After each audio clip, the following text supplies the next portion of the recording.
Michael, give us Michael, give us Michael, give a smile. Give us Michael, give us Michael, be the reason someone smiles. Give us Michael, give us Michael, give us Michael, give a smile. Give us Michael, give us Michael, be the reason someone smiles.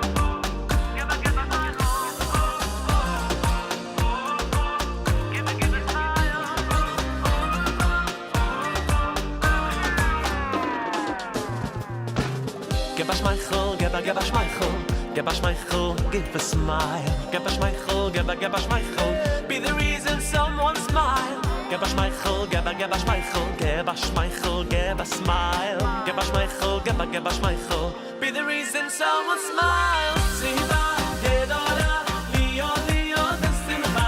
Siva gedola, Leo Leo besimcha. Siva gedola, Leo Leo besimcha. Siva gedola, Leo besimcha. Siva gedola, Leo Leo besimcha. Siva gedola, Leo Leo besimcha. Siva gedola, Leo Leo besimcha. Siva gedola, Leo besimcha.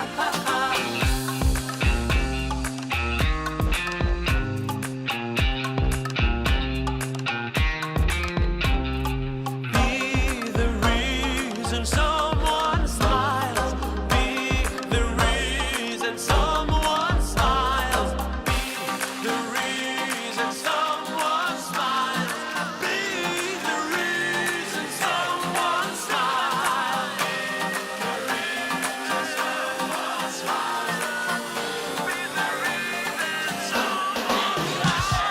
Siva gedola, Leo besimcha. Siva gedola, Leo Leo besimcha. Siva gedola, Leo Leo besimcha. Siva gedola, Leo besimcha.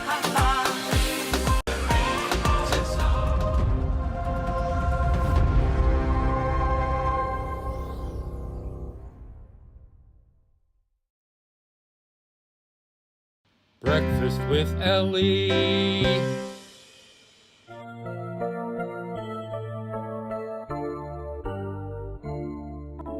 מודה אני לפניך, מלך חי וקיים שהחזרת בי, נשמתי בחמלה רבה אמונתך.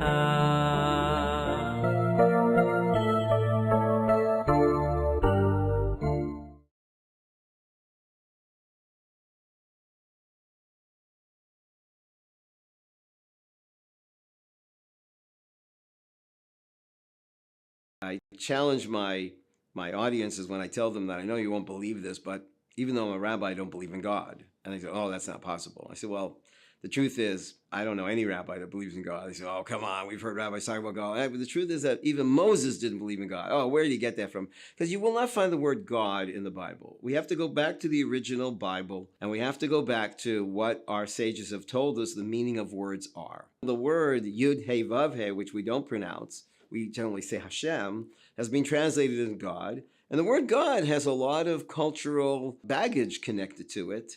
And we'd probably be better off not using the word God. The name Yud He Vav He is associated with the attribute of love. And therefore, it's almost as if every time you see that word, you should think, and love spoke to Moses. That would be a very different experience. But a lot of people, their image of God is a very angry being and just wants all this praise. Angry, huh?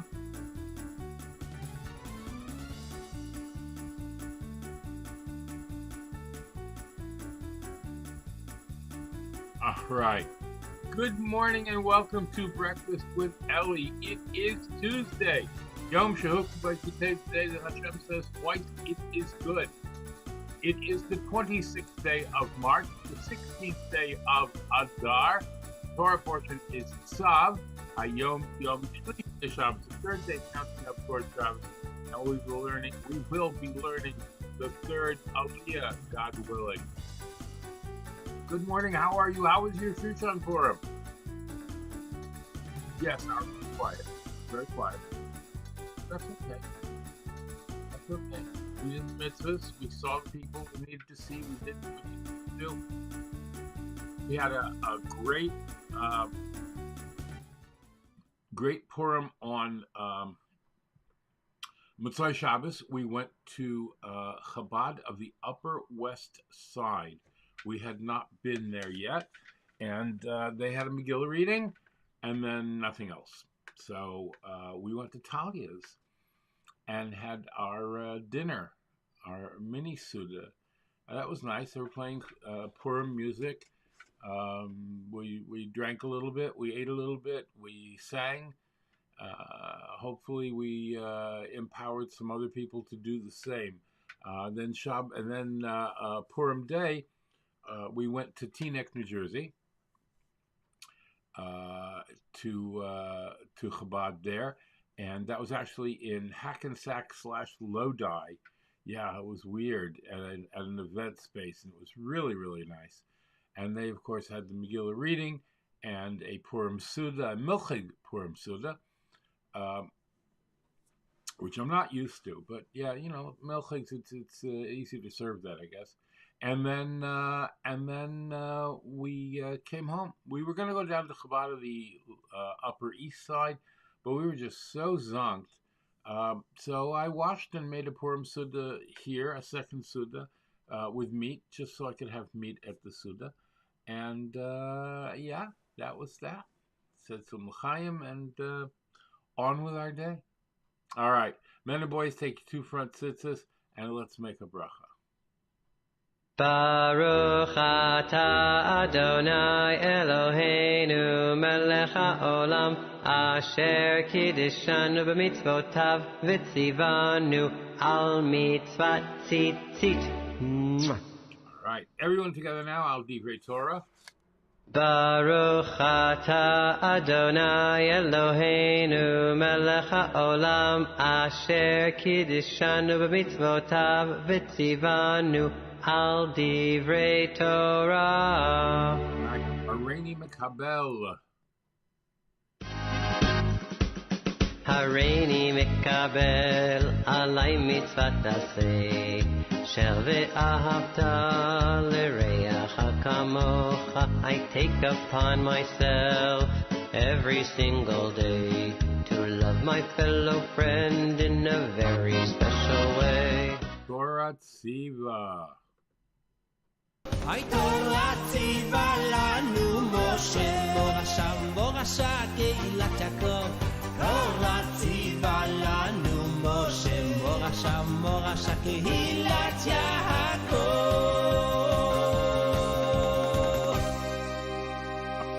And that brings us to giving tzedakah. I put it in the pushki, the tzedakah box. I put it in the pushki, the tzedakah box. I put it in the pushki for someone else to keep. Yeah, I put it in the pushki, the tzedakah box. I put it in the pushki, the tzedakah box. I put it in the pushki for someone else in need. All right, and you have now helped us give tzedakah. What?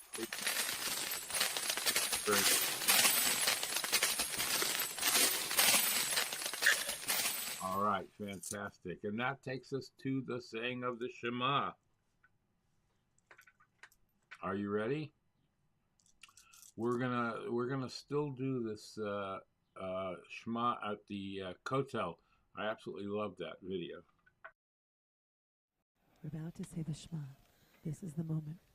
אנחנו כולנו נעצור מלכת, נשים יד על העיניים, ונאמר יחד ונקבל עלינו עול מלכות שמיים, ובעזרת השם הקדוש ברוך הוא ישמע את תפילתנו ויחזיר את כולם לביתם, כולל המשפחות לביתם, כולם בריאים ושלמים. שמע ישראל, אדוני אלוהינו, אדוני אחד.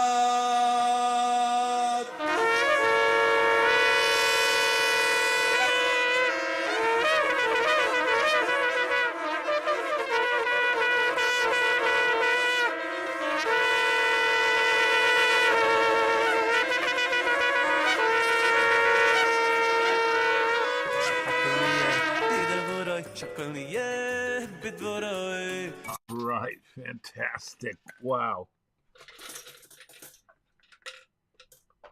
That was something else, let me tell you. I'm just getting my stuff all aligned over here. All right, and that takes us to breakfast. Are you ready to make a bracha shahakol with me? Because that's what I'm making today. Baruch atah Adonai Eloheinu melech haolam shahakol nihiyah b'dvaroi.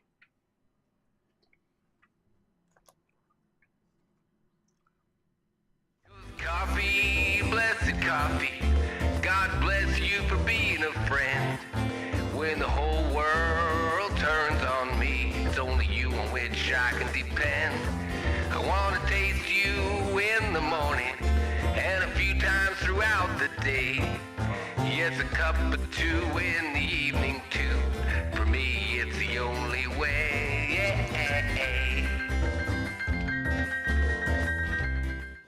All right. Fantastic. Good stuff. Today in Jewish history. All right. Today, the rebuilding of the wall in Jerusalem began.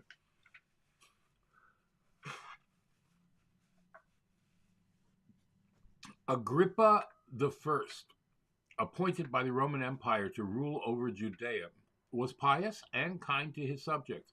During his reign, the Jews began to prosper and live comfortably. The sages of the time accorded him great respect. He started construction to repair, broaden, and heighten the walls around Jerusalem. The Romans, wary of the Jews' rising prosperity, placed many obstacles in Agrippa's way. Nonetheless, the wall was completed, though the finished product was not as magnificent as originally planned. All right. The 16th of Adar, the day when the construction commenced, was instituted by a joyous day. Let's see.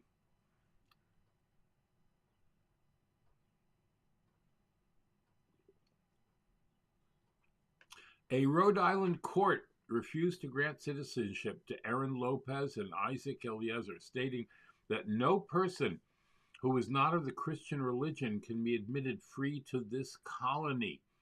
That was the Rhode Island court in 1762. Lopez was granted Lopez was granted citizenship by Massachusetts, and the sentence upon the true faith of a Christian was excluded from the oath. He was the first Jew to be granted citizenship in Massachusetts. The ghetto pillars of Ferrara, Italy were destroyed by the professors and students of the local university in 1848. And in 1987, the yeshiva Rabbi Yitzchak Isaac Elchanan Theological Seminary, the first Jewish Orthodox rabbinical seminary in the United States, was founded in 1897. And very importantly, the 16th of Adar is the day that the previous Rebbe accepted citizenship in the United States. Let me see if I have that. I have a picture of that somewhere. Allow me, indulge me for just a moment. I think I can find it. Or maybe it didn't upload yet. Let's see.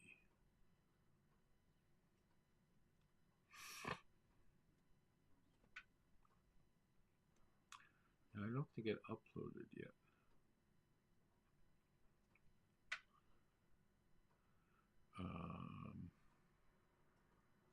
If not, I can find it. So hold on 1 second. Because I definitely...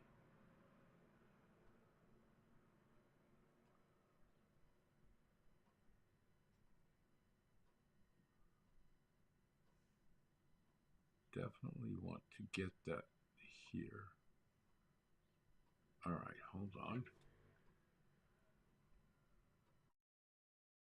All right. Sorry about that. You know me, I'm usually much more prepared.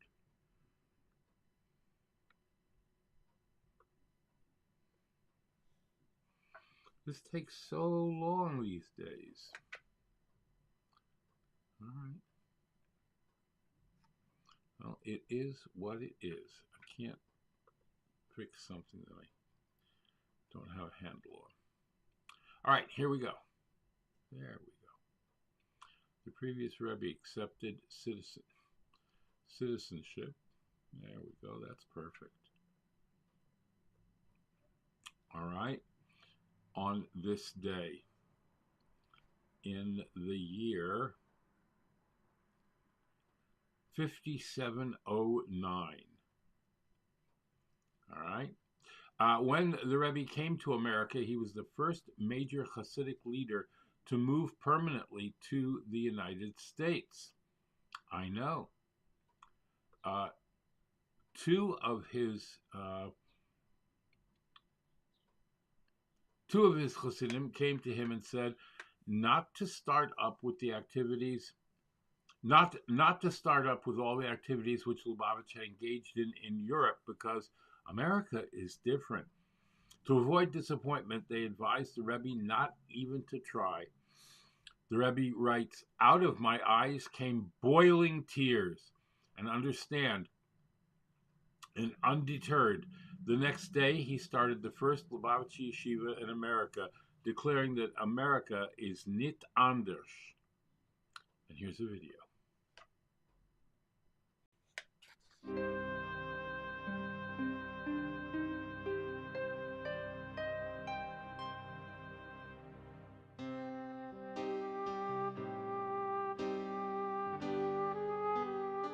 We're outside 770 here. This is a delegation from the court arriving for the Rebbe's citizenship proceedings. They're greeted by Rabbi Kazanovsky.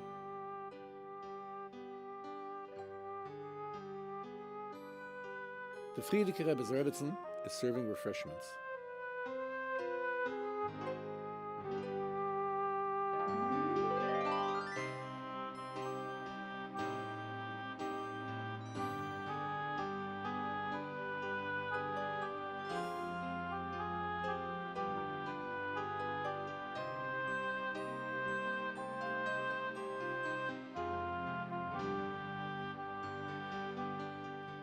The Rebbe's son-in-law and successor, the Rebbe, joins him. Rabbi Kazanovsky,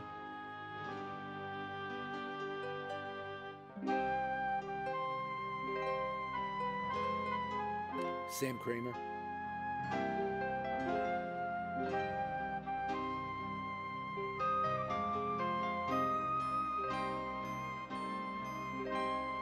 That's Supreme Court Justice Leo Reifel, holding the register for the Rebbe to sign.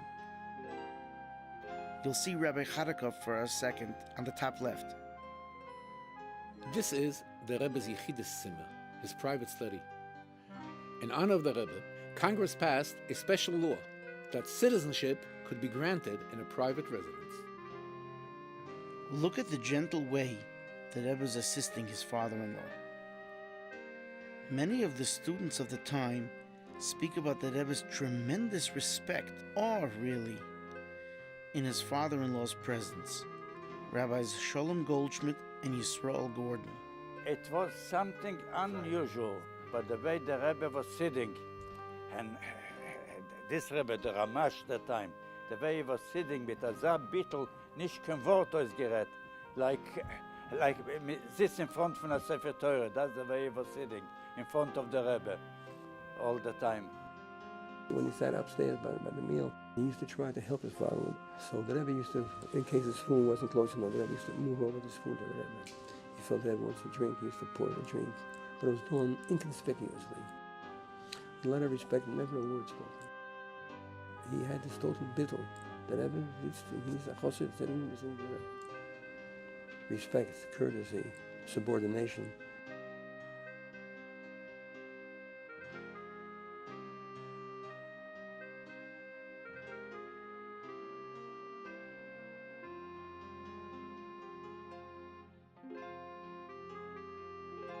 That's Yisrael Chanowitz.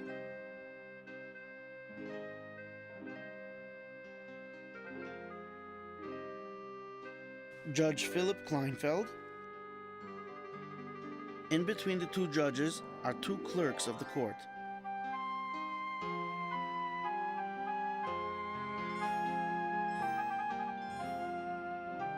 Dr. Nissen Mendel of Merkez Linyonei Chinuch in the back there.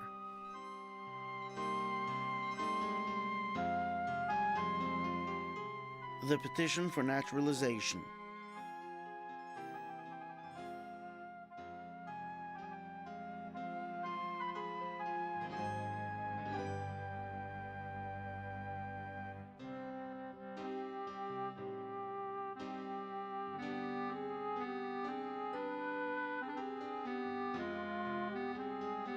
With the brown hat is the famous Yiddish writer, Nissen Gordon, who wrote a beautiful account on this event in the prominent Yiddish newspaper, Der Tag.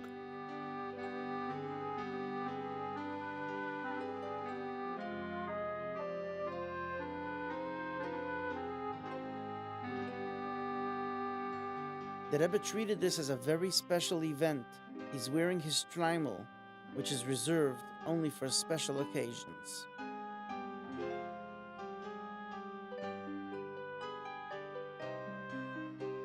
That's the signature card.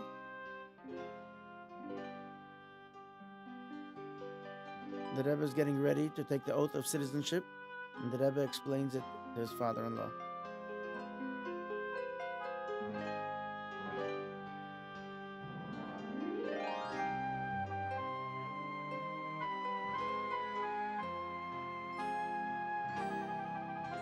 Reb Zev, I understand that just 3 days later after this occurred, you had the merit to be in that room with the Frierdiker Rebbe on the occasion of your Abschedmish. The Frierdiker Rebbe held out his tzitzis for you to kiss. Yes, that's true.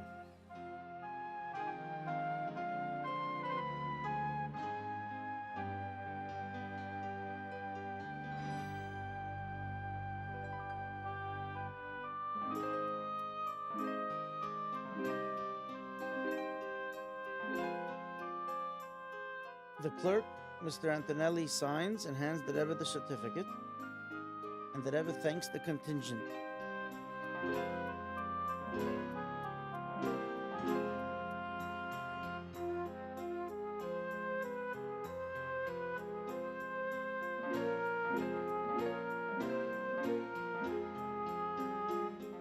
The Rebbe says, Abraham, our patriarch, left Aram, which was a self-indulgent land. When he arrived in a place focused on compassion, producing and sharing, he said, "This is where I'd like to settle." Similarly, I found this country a place of compassion, accommodation, and freedom. As an American citizen now, I'd like to thank the United States government, headed by the President, for its kindness and efforts in saving me from Hitler's hands.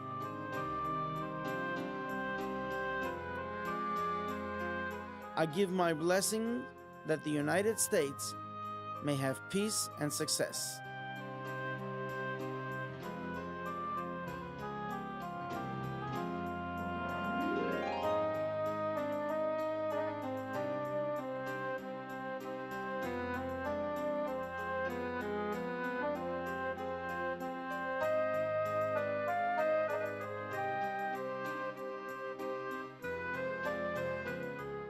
Mr. Kramer asks the Rebbe to reenact some of the proceedings so that the photographers may get better pictures.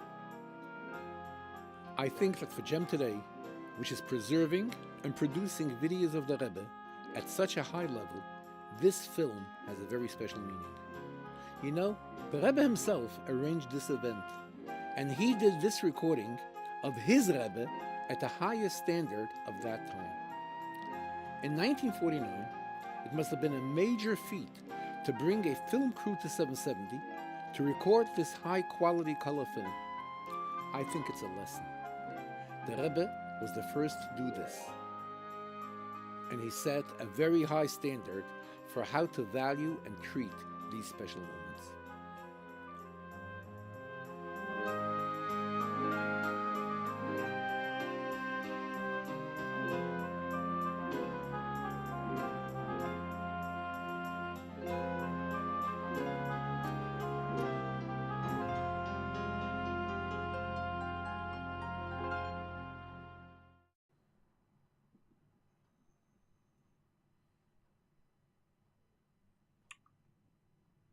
I'm moved beyond words. Color film, right? In 1949, the previous Lubavitcher Rebbe became a citizen of the United States with his son-in-law, the current Lubavitcher Rebbe, Rabbi Menachem Mendel Schneerson, assisting to coordinate the event. And that's the reason that you are all here, folks. So keep that in mind. All right. That takes us to HaYom Yom for today. היום הזה הוא זמן שמחתנו, שמע את התפילה שבליבנו, ותמחול את כל עוונותינו ביום הזה.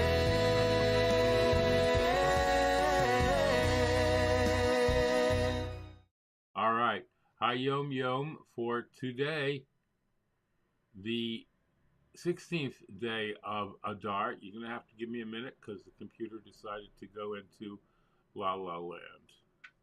All right, here we go. Get that back. And we're up.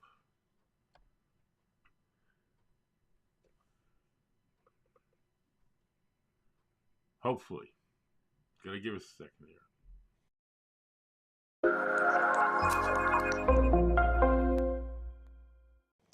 There are very few people in this world who are not in some way inclined to worrying about money.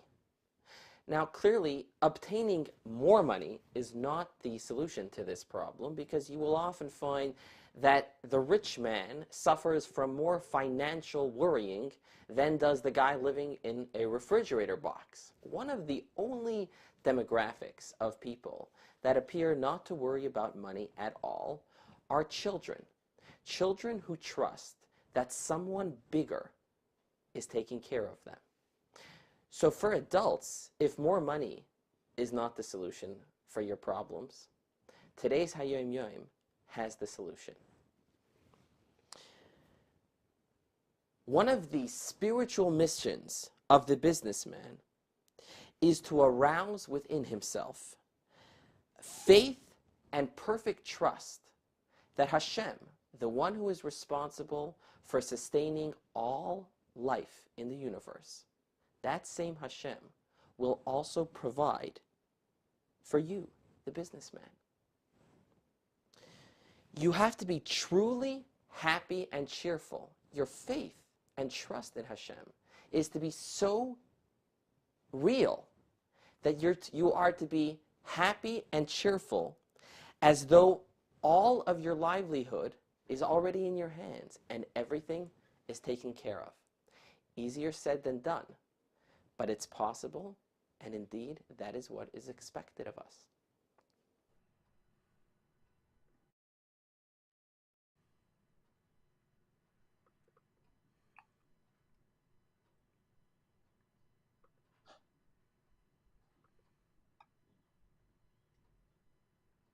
Working on it. All right. All right. Fantastic. 60 days of Simcha for the month of Adar. Day 46. Welcome to Mishenichnas Adar Marbin Besimcha Happy Thoughts. So especially today is Purim, so I wanted to share a powerful teaching that's brought down in the holy books of Chassidus, a simple technique how a person can always be happy. So it's brought down in Chassidus and explains as follows, that the word Besimcha, which means to be happy, is the same word and the same letters if you change around the letters as Machshava, thought. So Machshava, our thoughts, have the same letter as Besimcha. In other words, it's teaching us two things. One is, when a person is happy, your thoughts are clear. So obviously we all have thoughts to make sure you're happy.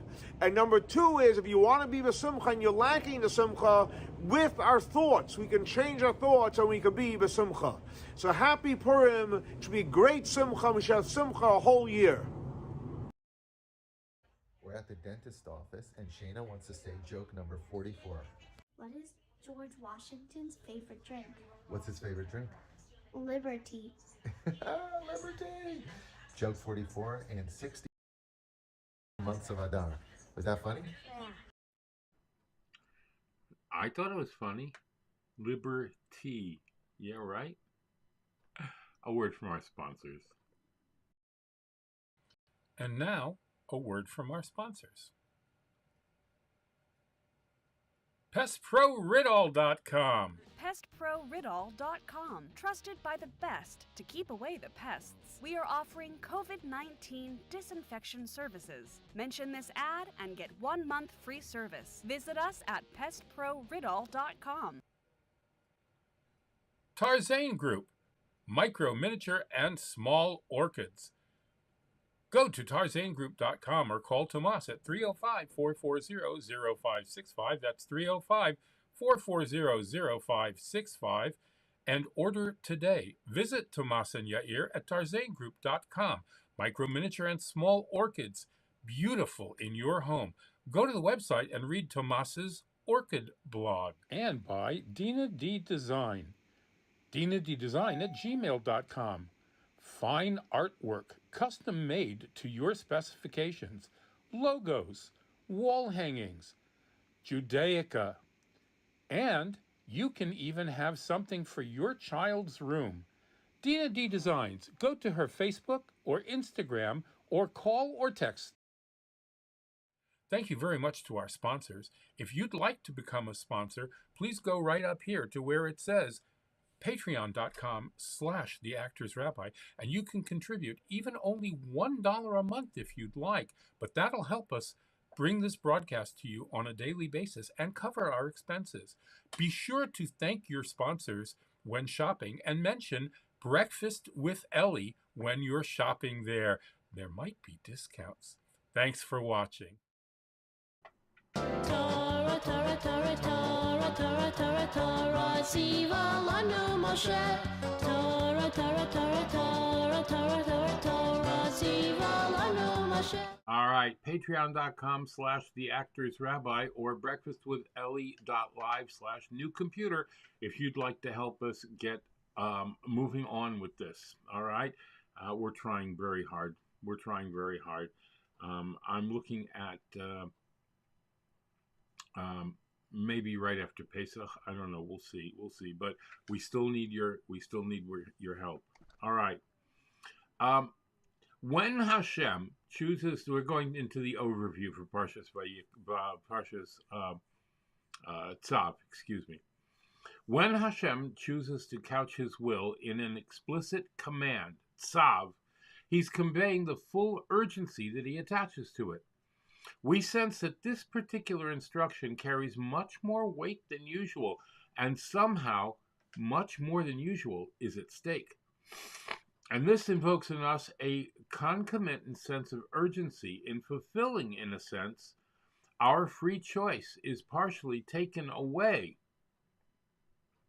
We may still, of course, choose not to comply, but the unusual seriousness of the idiom makes that far less likely. The deeper Hashem's wish is that we fulfill His will seems to us the deeper the chord it strikes in our soul. It reaches into the level of our consciousness where we cannot disobey Hashem's will, simply because It's in our innermost essence. His will is our will because we are all one, He, Hashem, and us. The theme and the message of Parshas Tzav is that even though Hashem, as a rule, phrases his desires in a relatively restrained way, we should realize that he does so solely to allow us full autonomy in exercising our free choice. In truth, however, Hashem deeply wants us to fulfill his will, and this awareness should awaken in us a correspondingly deep commitment to fulfilling Hashem's will. If we can at all times remain cognizant of how much our study of Torah and our fulfillment of his mitzvahs mean to Hashem, then we can ensure that our observance of them will be equally as meaningful to us as well. This idea is best expressed specifically by the fact that the content of Parshas Tzav is not innovative, but apparently, as we said, merely a continuation of the content of Parshas Vayikra and the execution of the commands already given in the middle of Parshas Tetzaveh. But Parshas Tzav enlarges upon Parshas Vayikra, both quantitatively and qualitatively. The additional laws concerning the karbanos, the sacrifices that were outlined in Parshas Vayikra, add details regarding how to offer up those sacrifices, a qualitative supplement. The new types of sacrifices introduced increase the possibilities of what to offer up, which is a quantitative supplement. And we will continue that, God willing, tomorrow. In the third Aliyah, the Torah discusses the thanksgiving offering brought by an individual who survived a perilous circumstance. We then learn about various grounds for the invalidation of a sacrifice, such as impurity or improper thoughts on the part of the Kohen performing the service. The Aliyah then commands us not to consume blood or any of the fats offered on the altar. The prohibition against eating these fats applies to all domesticated animals. And the section wraps up with the portions of meat that the priest is given from the korban shlamim, the peace offering. And with this, we conclude the laws of the sacrifices. But wait, there's more. Here's Rabbi Aftzin.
All right.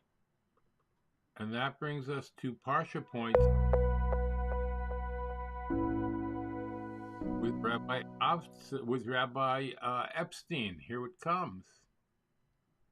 Parsha points Tzav for Tuesday. Hey, wait. First, the Parsha says these are the rules of the peace offering. Then it starts talking all about the Thanksgiving offering. What happened to the peace offering? Rashi to the rescue. The Thanksgiving offering is a subset of the peace offering. Gratitude is the attitude that makes the world a peaceful place. Feel grateful for all Hashem has given us, and we'll give back even more. And we'll give back even more. Even more. All right, Shnayim Yomi.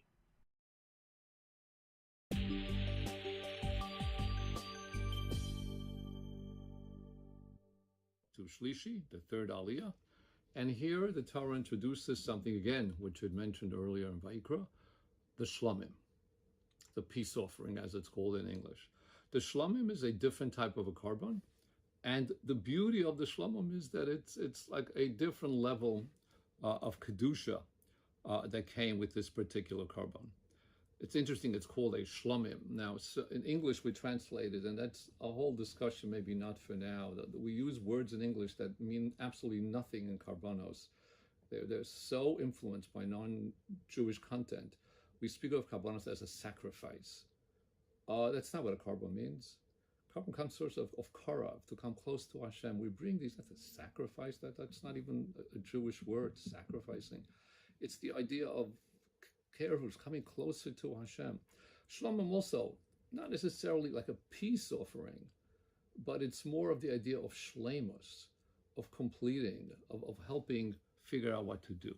So the korban shlomim, and I'll read the words, can be brought im ala toda, if you're bringing it for thanks, then there's a whole idea of how to carry it out. But here suddenly we're introduced, a pasuk later, al chalos lechem chometz yakriv karbono. Whoa, chometz. Now, 99% of all karbonos had no chometz. The Beis Hamikdash, you should know, was kosher for Pesach, as they say in Yiddish, Agantz Yor. But no chometz in the chas v'sholom. Everything, including the lechem aponim, were not chometz. Yet, for some karbonos, you have chometz, for the karbon toda. That's why Erev Pesach many communities have a custom not to say mizmor l'soda, because it came along with chametz. But here we bring chametz. And of course, in all these cases, you have zikas adamim, that continues. So we go on. But here, a new halach is introduced, and that is that nosar mi bosar hazevach bayom hashlishi be'esh tisaref. Very different idea, which is now that with the shlom we're introduced to the concept that certain karbanos had to be eaten by a certain time, and by the third day, if you didn't do it, they all had to be burnt.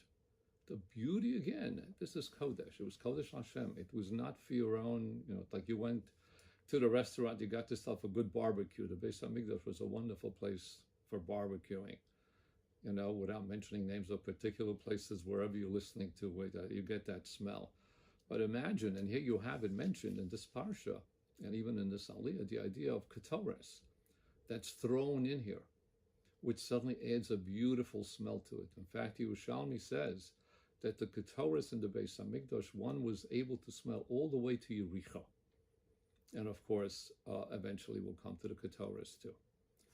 And then the Parsha goes on, and as it describes all these, it also speaks of Nefesh asher tochal bosar mizevach shlomim asher Hashem, but v'tumasa olav, but the person is impure.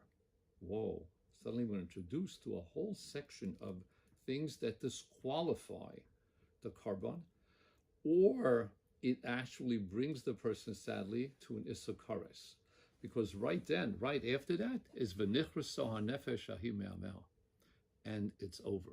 And then the Torah goes on, and this Aliyah finishes with the introduction of something that has nothing to do for Kohanim. It has to do with all of us, Ad HaYom hazeh, which is the eating of chelev. And the pasuk will say, Daber al b'nei Yisrael. Up until now, every little discussion was Aaron Ubanov Kohanim. Suddenly, no. Daber al b'nei Yisrael lemor kol chelev. Of all the animals you bring for yourselves, absolutely, you should not eat fats. Part of what we eat in kosher meat is the fat of these animals are trimmed. And therefore, here, the Torah digresses almost. So as much as this is Torah's Kohanim, the whole book is for Kohanim. No. There are the ideals here that come to the individual foods of people. And by the way, that's the same way Shas is set up. You have Zvachim, Menachos, and then comes Chulin. So Zvachim and Menachos are the Karbanos we just discussed. Then comes Chulin, when you shecht an animal for yourself.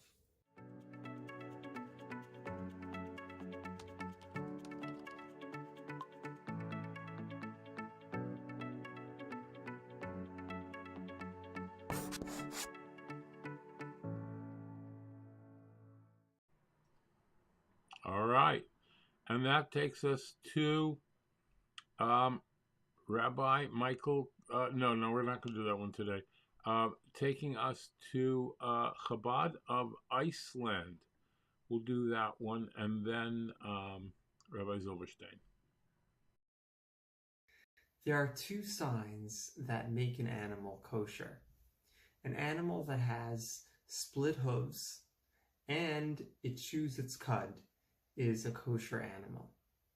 Now, these signs are not just helpful with identifying a kosher animal, but they also provide profound lessons for life. The first sign of a kosher animal is split hooves. We live in a world and in a society that is very demanding. Finding your place in society could be overwhelming, and the race towards material success could be difficult and all-consuming. Just like an animal's hoof provides a separation between it and the ground, we should create a separation between ourselves and the pressures of society. Create a space where you could maintain your identity, your spiritual identity, and keep your values from being lost. The split in the hooves is an opening in this separation. The split represents a healthy balance of protecting yourself and keeping your unique identity on the one hand, but at the same time also having proper involvement in society so that you could be successful and at the same time have a positive impact on the people around you. The second sign of a kosher animal is that it chews its cud. This teaches us that we should constantly chew over and rethink the decisions that we make, to be conscious and mindful of the choices that we make and the long-term effect that they might have. Am I being impulsive? Is this choice right for me, for my happiness, for my overarching goals in life? Kosher provides physical and spiritual benefits and also gives us profound and beautiful lessons for life. Can't ask for more than that, right? Okay. All right, here we go. We're going to get Rabbi Zilberstein up and ready for you.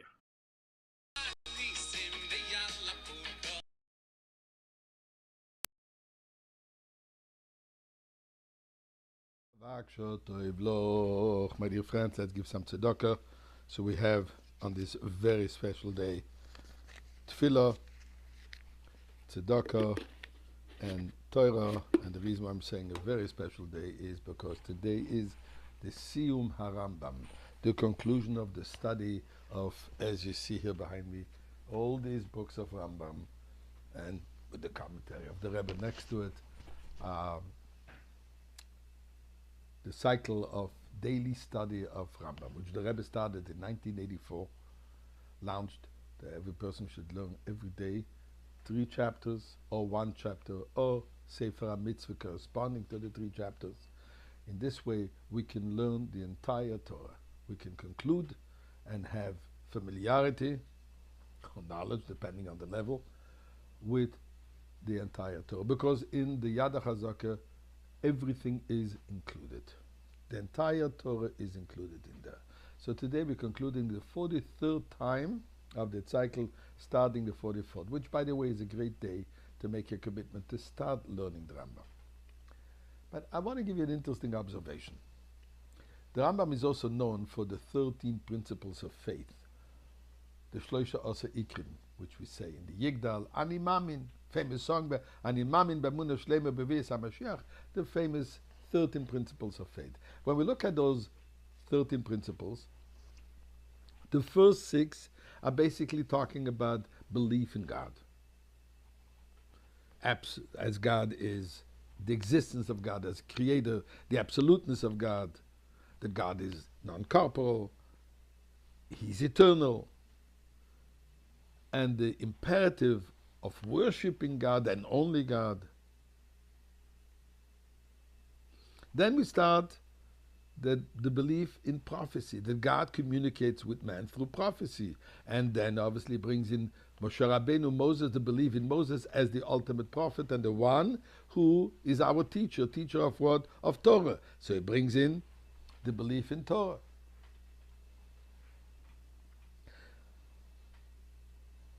The Torah is the divine origin of Torah.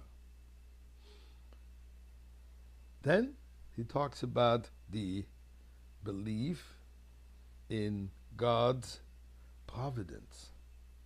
Finally concluding the last 2. I'm sorry, I skipped one, the 11th, of retribution, reward and retribution.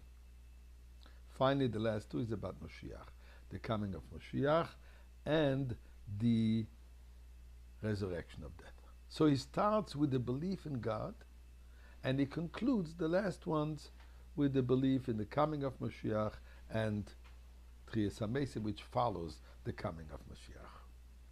When we look in the Rambam, in the Mishneh Torah, as I just pointed out, all these 5 books, the first one, which is Sefer HaMitzvah V'Hamada, knowledge, the last one, which is Mishpatim Shoftim.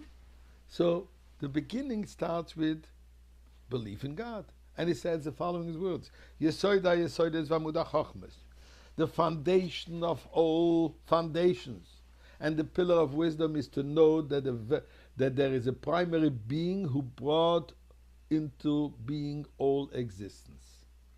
In other words, the belief in God as the creator.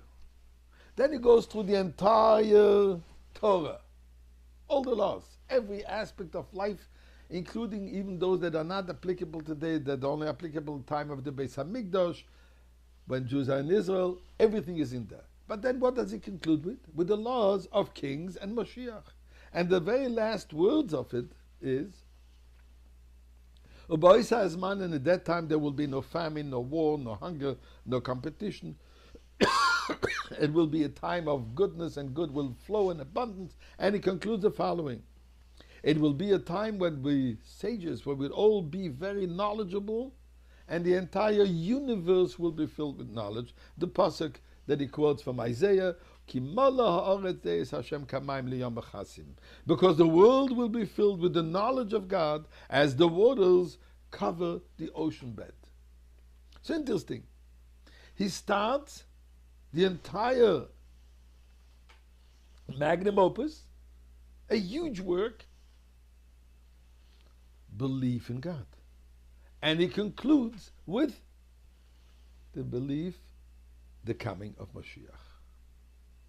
Similar, not similar, exactly the way he does the 13 principles of faith. And the reason is as follows.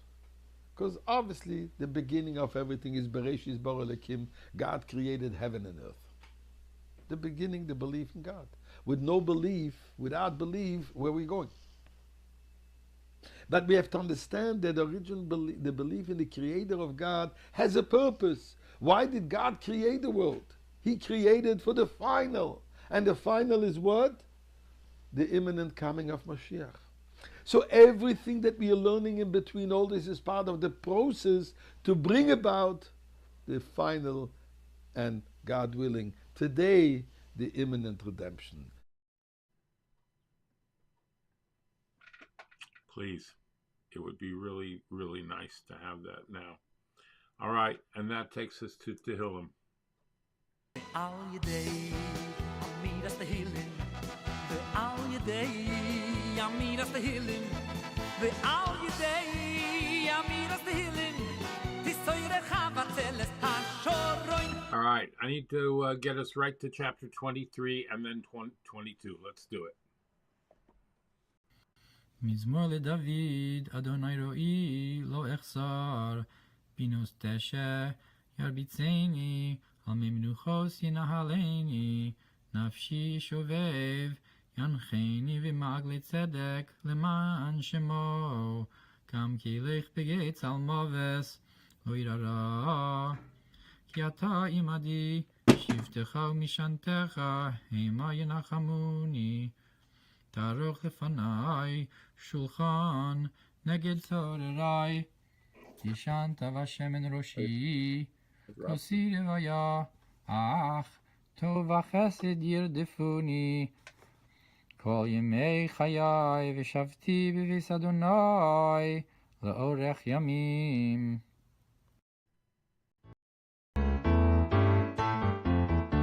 שמע לישראל אבי שמחתי וימנים לי ויסעלינו יני אלי איים דייסו יורע אלינו בשערייך ירושלים ירושלים הבנויה כאיש יחור עלי יחדיו ששמו שבטים שבטי העדות לישראל להוידייס לשיים עלינו Shama yashivu chisais v'mishvat kisais levayis David shalu shalayim Yerushalayim yishrayu ayhavayich ahai yishalayim michayleich shava v'ayvena yisayich ahai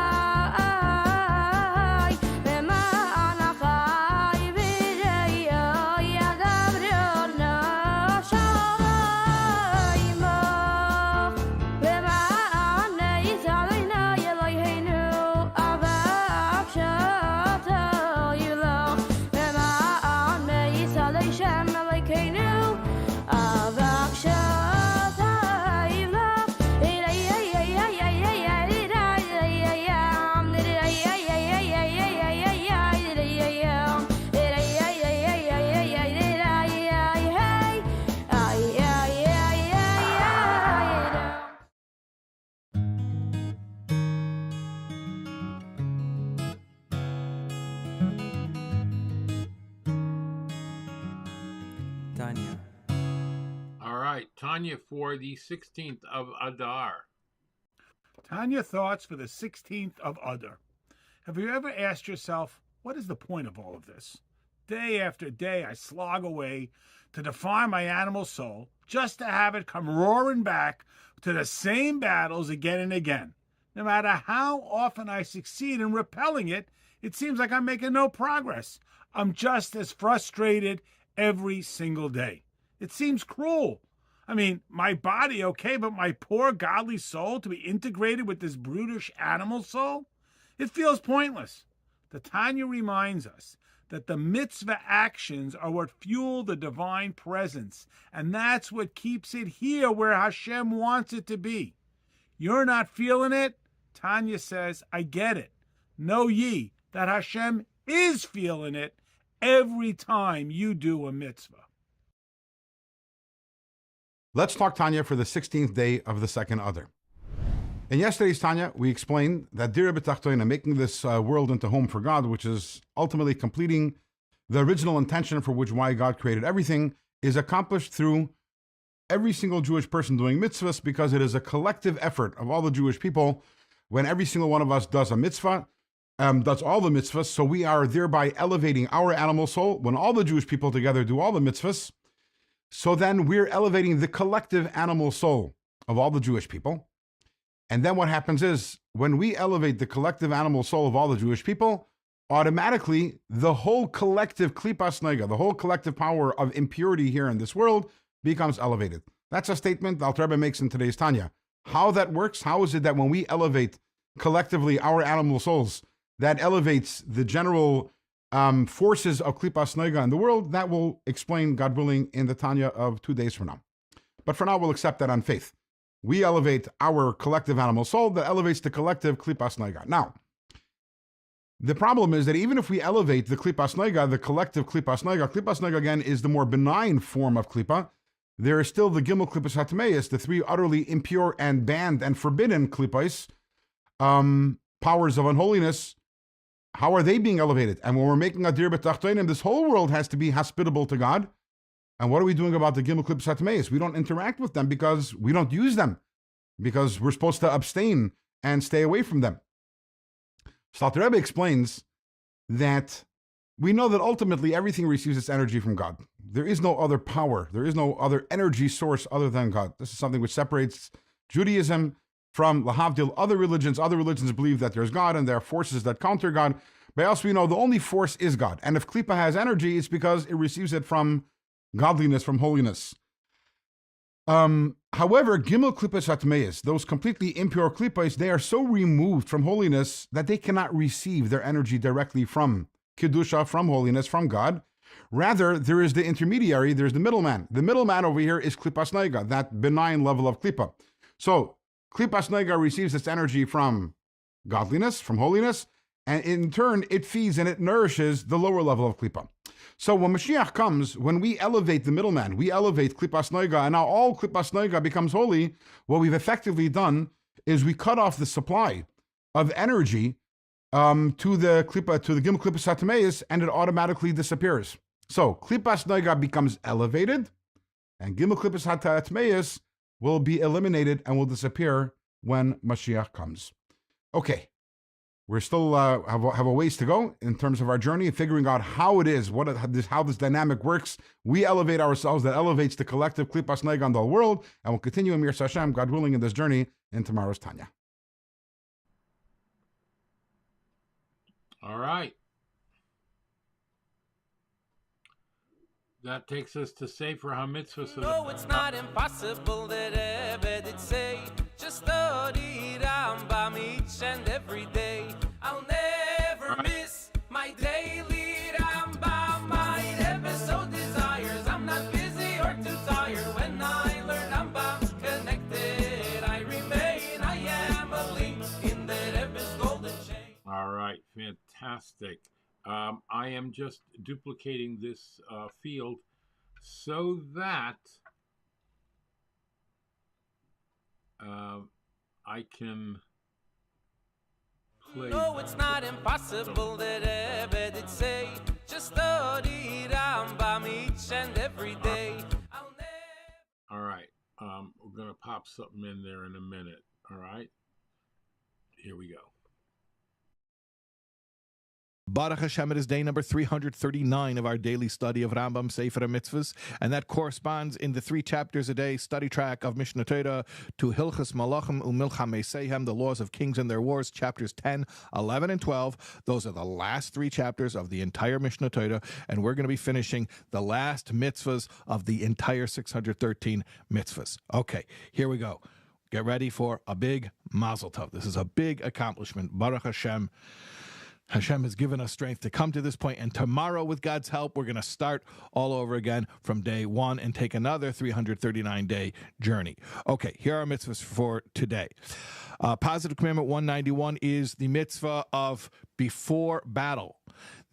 What we would call today maybe an army chaplain, a special type of kohen, a special type of priest known as the Mashuach Milchama, anointed for battle. That's what it literally means, Mashuach Milchama, anointed for battle. He gets up and he makes a proclamation about who should return from the battlefront.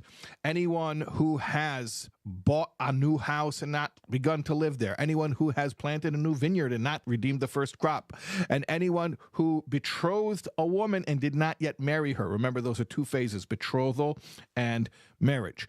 Okay, so they go back. Plus, anyone who's afraid of battle also goes back, and then the people who are afraid, they go back, and you think maybe, I don't know, maybe the guy just planted a new vineyard. Maybe he's not afraid, but okay. At any rate, when is that applicable? In a Milchemes Reshus. We spoke about the fact there's something called a Milchemes Reshus, which is an optional war. Not if it's a Milchemes Mitzvah, an obligatory mitzvah war, then everybody has to fight. Okay, next, Positive Commandment 214 is the mitzvah that a newly married groom in his first year doesn't even go out to the battle. Okay, so we spoke about people who they go out to the battlefront and then they're told go home, but actually when they go home, they're not just free to do whatever they want. They have to support the war effort by doing sort of like civilian stuff to support the war effort. So they're not completely off the hook. But for the first year, the groom, he doesn't even go out to get exempted. He just doesn't show up. He doesn't report at all. And he is completely free. He does not have to support the war effort. But again, when is this? In a Milchemes Reshus, in an optional war. Okay, Negative Commandment 311 is causing a newly married groom to be absent from his home. And this prohibition is leveled at both those who would remove the groom from his home as well as to the groom himself, meaning even if he'll say, well, no one's making me do this, I'm volunteering, it's me. You know, the draft office, so to speak, can't remove me from my home the first year I'm married, but if I do it to myself, it's okay. No, it's not okay. He can't even do it to himself. He has to stay home and be with his wife for the first year. Okay, and again, that's in a Milchemes Reshus, in an optional war. Negative Commandment 58, do not be afraid in battle. You're going out with the support of Hashem. Do not be afraid. And by the way, this applies to everything in life. Don't be afraid. Hashem is with us. Positive Commandment 221 is the mitzvah of the Eishes Yafas Toyer, which is the beautiful captive bride, the war bride. She is a woman who is captured in battle, and she's given the option of becoming Jewish and becoming the wife of the Jewish soldier. This is obviously up to her discretion. And if she refuses, he has to let her go. And that also applies to the next commandment, Negative Commandment 263, which is he's not allowed to sell her as a slave, meaning if she says, no, I don't want to be married to you, I don't want to become Jewish, so then he'll say, okay, well, then I'll sell you as a slave, which slavery existed in those times. So, but no, he's not allowed to do that to her. And then Negative Commandment 264 is he's not allowed to use her as his own slave. Oh, you don't want to be my wife? Okay, well, we'll keep you on as a servant. No, he's not allowed to do that. He has to allow her to go. Either she becomes his wife, or if she wants to go, she can go. Okay, Mazel Tov, those are all the mitzvahs. We've studied all 613 commandments, and now I just want to pull up the Mishnah Torah. I'm looking at chapter 12, the final chapter, chapter 12 of Hilchos Malachim Umilchamei Seihem, laws of kings and their wars. I'm looking at halacha hey, that means law number 5. I'm going to read it in its entirety. Uva eisei hazman, and in that time, in the time of Mashiach. Lo yeh sham lo ra'av v'lo milchama. There will no longer be famine nor war. V'lo kina v'sachris, not jealousy or even competition. Why? Shahatoiva, because good things, tia mushpas harbe, will be in abundance. They'll be flowing in abundance, prosperity. V'chol hamadanim metzuyin ka'ofer, and all delicacies will be as plentiful as dust. V'layeh esek kol ha'elam, and the occupation of the entire world will be what? When we have such abundance, when there's no scarcity whatsoever of resources. So then what are we going to be doing? So the entire occupation of the world will be what? Ladas es Hashem bilvad, just to know God. Therefore, when the whole world, the entire world is occupied in just knowing God, you Yisrael chachomim gedelim ve'yedim devarim hasasum ve'yasigo das beirim kefikayach ha'odem. The Jewish people will be regarded as great sages, knowing the hidden matters and apprehending the understanding of their Creator according to the capacity of man. Shenamar, as it says, and now we quote the prophet Isaiah, Ki mala ha'aretz deya es Hashem kamayim layom mechasim. For the world will be full of the knowledge of God as the waters cover the ocean bed. And that brings us to the close. And may we see the fulfillment of this time speedily. Mazel tov, mazel tov. We'll see you tomorrow as we go back to class number 1. No, it's not impossible that Rebbe did say. Right. Just study Rambam each and every day. I'll never miss my daily Rambam. My Rebbe so desires. I'm not busy or too tired. When I learn Rambam's connected, I remain. I am a link in the Rebbe's golden chain. All right, let's see if we can get this going over here. 339 days ago, I'm standing on this spot right here in front of the Soul Word Studios, and I'm thinking, today's the day when we're starting another year of studying Rambam every day. What should I do? What can I do? And it was a big commitment, but I said, you know what? Let's do Sefer HaMitzvahs every single day. And I came back in here. Now I get to see I didn't even clean up. Okay? And this is Soul Word Studios. And I started recording the first class. And Baruch Hashem, with Hashem's help, every single day, 339 days, we posted the daily Sefer HaMitzvahs. And now we have the entire thing done. And it's an incredible relief. No kidding, it's a relief. But it's also a sense of accomplishment and pride. And I want you to join me. If you didn't study with me this past year, let's get in on it for this coming year. We're starting tomorrow on Wednesday, another cycle, going through the entire 613 mitzvahs. Let's do it together.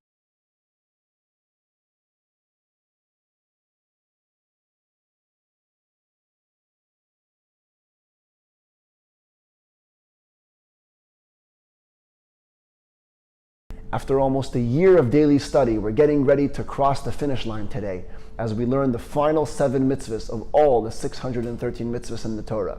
Continuing on the theme of the last few days, today's mitzvahs also discuss the laws of wartime. Positive Mitzvah 191. As the Jews were getting ready to enter into battle, there was a special Kohen called the Meshuach Milchama, the one anointed for war, who would offer the Jews words of encouragement as they entered the battlefield and would also list for them those who were exempt from fighting and were supposed to go home. Positive Mitzvah 214. When a man is within his first year of marriage, he is to be totally devoted to his wife and exempted from all communal service, including fighting in wars. Negative Mitzvah 311 is the flip side of this. We are not to take out a man who is within his first year of marriage into communal service. Negative Mitzvah 58. While engaged in battle, the Jewish soldiers were not allowed to fear the idolatrous nations whom they were fighting. Instead, they were to believe firmly in Hashem that He would allow us to emerge victorious. Positive Mitzvah 221 is the special permit that the Torah allows Jewish soldiers to engage in marital relations with non-Jewish women during the time of battle, under certain conditions and after following a very specific procedure. Negative Mitzvah 263. Once a Jewish soldier has brought in a woman, a non-Jewish woman, as a Yefas Toar, he was forbidden to sell her to anybody else. And negative mitzvah 264, a person is also forbidden from enslaving a woman who is a Yefas Toar.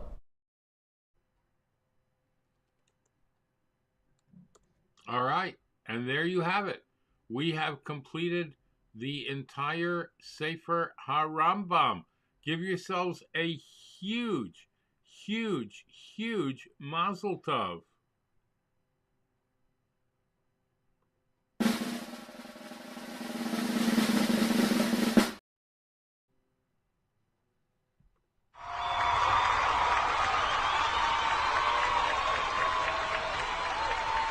As said, we will start over again tomorrow, God willing. All right, matters of Mashiach. והוא גואלנו, והוא גואלנו, והוא גואלנו, משיח צדקנו, הרבי מלובביץ' מלך המשיח, הרבי מלובביץ'.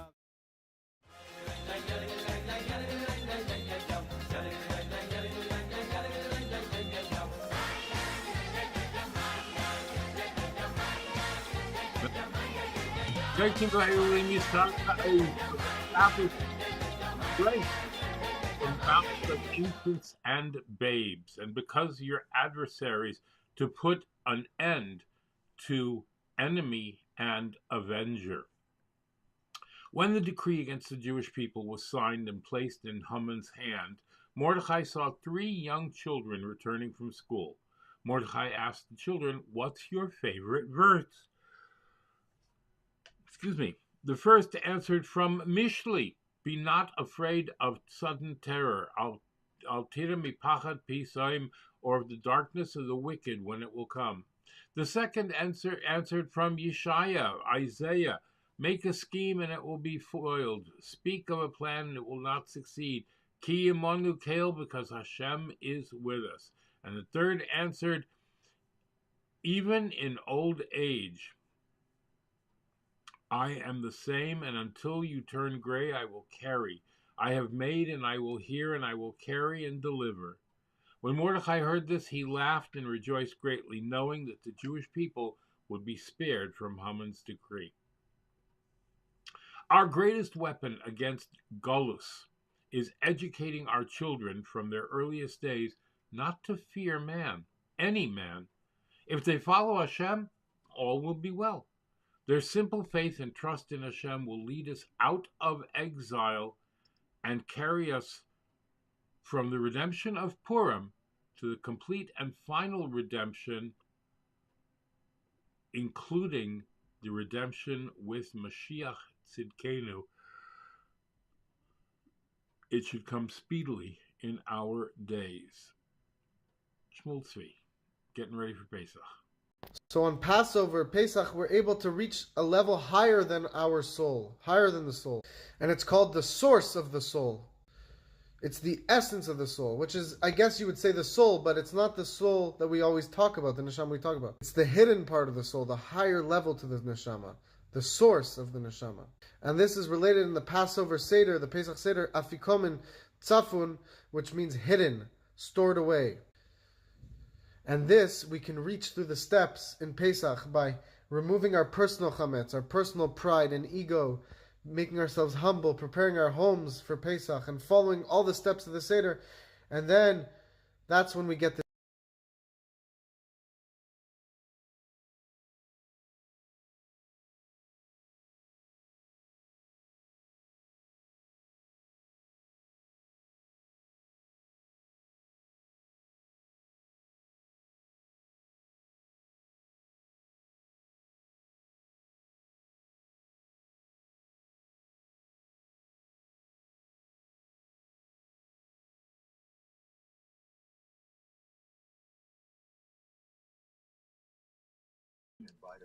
We'll get back to our PSAs when things calm down. After $4 savings.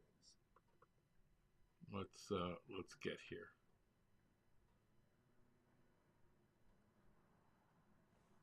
Oh, come on, computer. Come on, computer. You can do it. There you go. Breakfast with Ellie. Live. I'll stop.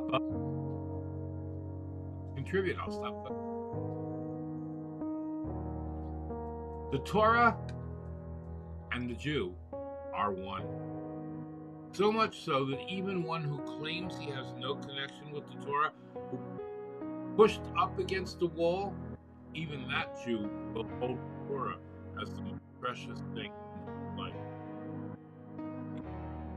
We see that what's going on today. I'm seeing people on Facebook and YouTube and TikTok. I don't have TikTok, but I can still see the videos when they post them. We have Jews posting about how difficult it is being a Jew, and yet they're still not keeping Shabbos, putting on tefillin, keeping kosher, lighting Shabbos candles. So, how are you helping? I mean, you're helping in your own way, but you really need to help out more. And we need spiritual help more than anything else. Want to talk about that more? Come to me on social media at Clubhouse or Facebook or Instagram or LinkedIn, Telegram, Twitter, WhatsApp, YouTube, or theactiverabbi.com.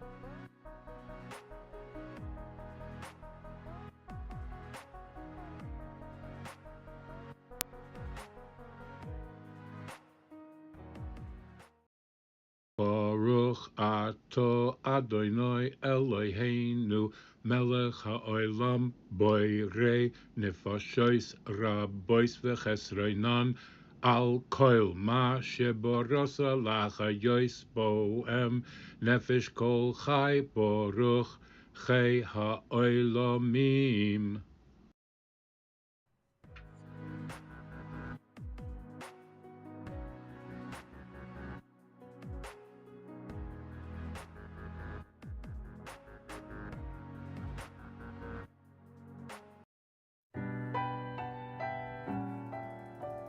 I am so glad we had this time together.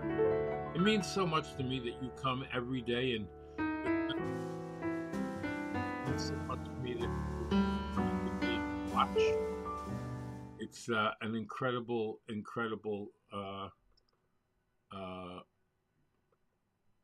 boost to me. Ani hamnatseach. I am going to be victorious. Zalman Pollock has a brand new video for us today. It is the 16th day of Adar. We are 28 days away from Pesach. We've got some great stuff coming up for you tomorrow. So stick around and come back. That's the most important thing. All right.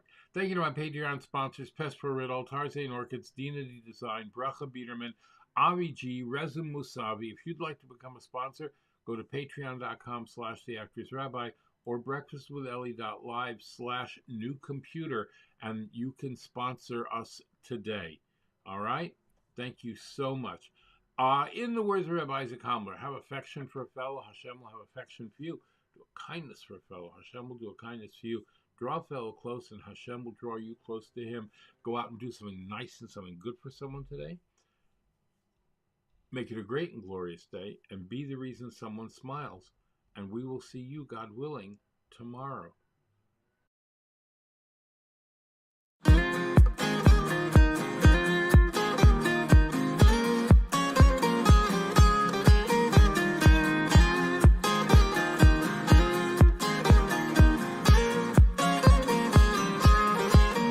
נצח ישראל לא ישקר, נצח ישראל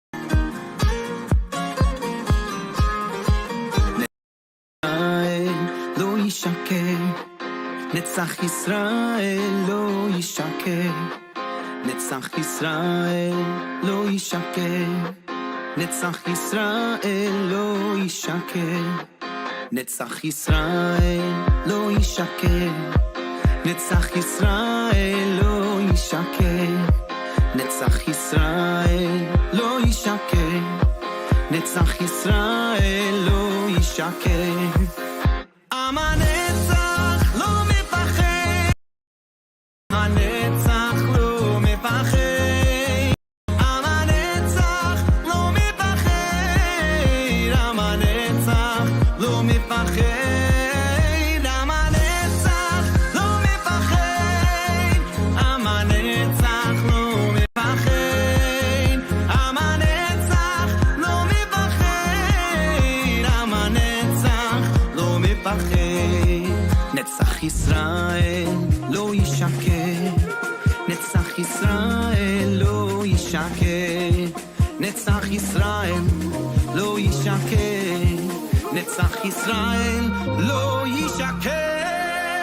עם הנצח לא מפחד, עם הנצח לא מפחד, עם הנצח לא מפחד, עם הנצח לא עם הנצח לא מפחד, עם הנצח לא מפחד, עם הנצח